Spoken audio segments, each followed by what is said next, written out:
Hi, and thanks for joining me. Well, when it comes to functional skills exams, there's one thing you can be sure of. They do love using tables. And tables come in all shapes and sizes and perform different tasks. In this video, we are just going to look at 3 different types of timetables.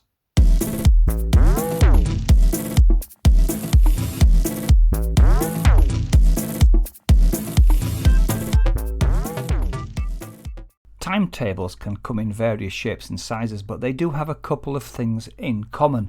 The first of those is that they are telling us when things happen. The other thing is that they all tend to have columns and rows. So a column would be information going down the table and a row is information going across. Here we're going to look at 3 different types of timetables, and the first one is a very typical one, and it's about train times. So we have a look at this particular table here. We can see we have 4 places: Andover, Whitchurch, Woking and London, and here we have the times of trains as they are travelling through and stopping at these places. So for instance, if we look at the first one here, if I live in Andover, then the train to London is going to stop at my station at 8:35 in the morning. If I lived in Whitchurch, I would wait till 8:43. The same train then goes down through Woking and stops there at 9:19, and it would get me into London for 9:51. Now, if I were to miss the 8:35 at Andover, I would then have to wait for the next train to come, which is just after 9 o'clock, 9:04, and the train would still take me through Whitchurch, through Woking, and I'd get into town a little bit later on at 10:19. So this is how a train timetable works. It lists all the places that a train is going to stop and shows you in a column what the times are for each of those stations. You'll notice here that a couple of boxes don't have a time. This is because those particular 2 trains don't stop at Whitchurch. So let's have a look at a couple of questions you might get asked on a timetable, and the first one is: Gary has a meeting in Andover. It finishes at 09:15 and he then has to take a train to Woking. So we're first being asked, what is the earliest train he can catch? Well, we know Gary is in Andover, and if we look at the times of the trains, we have an 08:35. Well, his meeting doesn't finish till 9:15, so that is too early.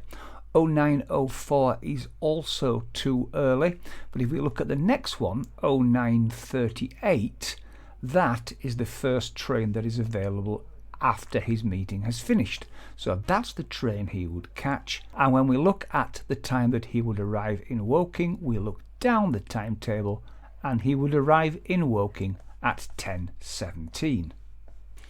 And the second question, this one is slightly different. It's asking, what is the latest train Helen can catch from Andover if she wants to get to Woking by 10:30, 10:30? Well, this one we kind of do backwards because we know what time she needs to be in Woking, and that's 10:30. So if we look at the times of the trains, that one does get to Woking before 10:30. So does that one, and so does this one. So any of these trains would get there by 10:30.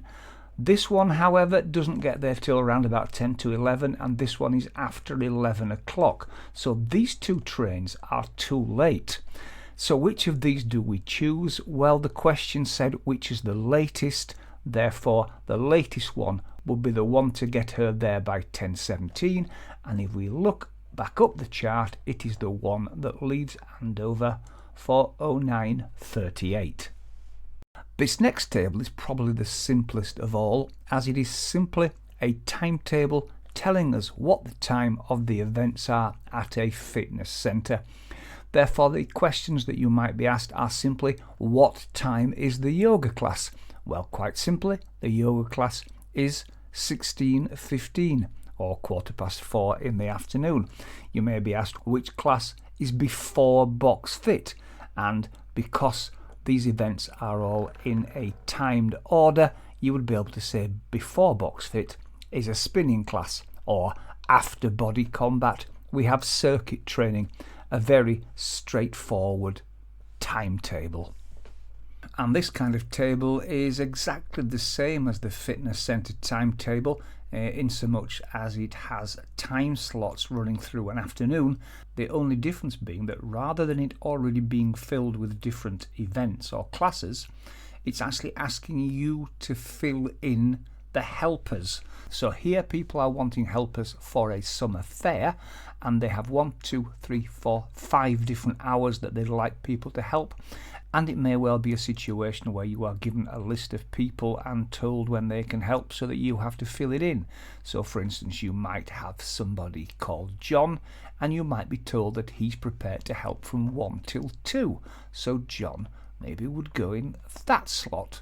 You might also have Sue, and she can help from 1 till 3. So you actually might put her name in 2 different slots, and it will be up to you to complete the timetable, so there's a helper in every slot. Another very common type of timetable is a calendar, and here we have one for November 2020. It's written out in a very traditional manner, so that we can see we have the 1st of November followed by the 2nd, and the first 7 days are on the first row, and the 8th of November starts on the second row. And of course the reason we have 7 days in a row is because we have 7 days in a week, so that each of these columns is labelled Sunday, Monday, Tuesday, and so on. So a very simple question might simply be, what day of the week is the 17th of November? So you would be able to look for the 17th of November and see that it is on a Tuesday. Or the last day of the month, well, the last day of November is the 30th, so again you look up the column, the 30th of November is a Monday. Sometimes questions involving calendars can be a little bit more complicated, and here's an example. Paula wants to book a flight in November. There are only flights available on Tuesdays and Fridays. We are told that flights cost £200 on Tuesday and £250 on Fridays. Paula cannot finish work until the 18th of November. What date will be the cheapest to book? So we have to take this in parts. So we're already told that the flights are either on a Tuesday or a Friday, so that will be the dates in the 2 columns here. But we also know that Paula cannot finish work until the 18th, so it is not possible for her to book a flight before the 18th of November. So we can cross out all the dates that are not available. We then have to look at what dates she could fly. Well, after the 18th we have Friday the 20th. Don't forget, flights are Tuesdays and Fridays. She could fly on Tuesday the 24th or Friday the 27th. Those are the available Tuesdays and Fridays. But then looking at the fact that Tuesdays are £200 and Fridays £250, the cheapest would therefore be a Tuesday, and the 24th is in fact the only Tuesday that she's able to book. So that would be your answer.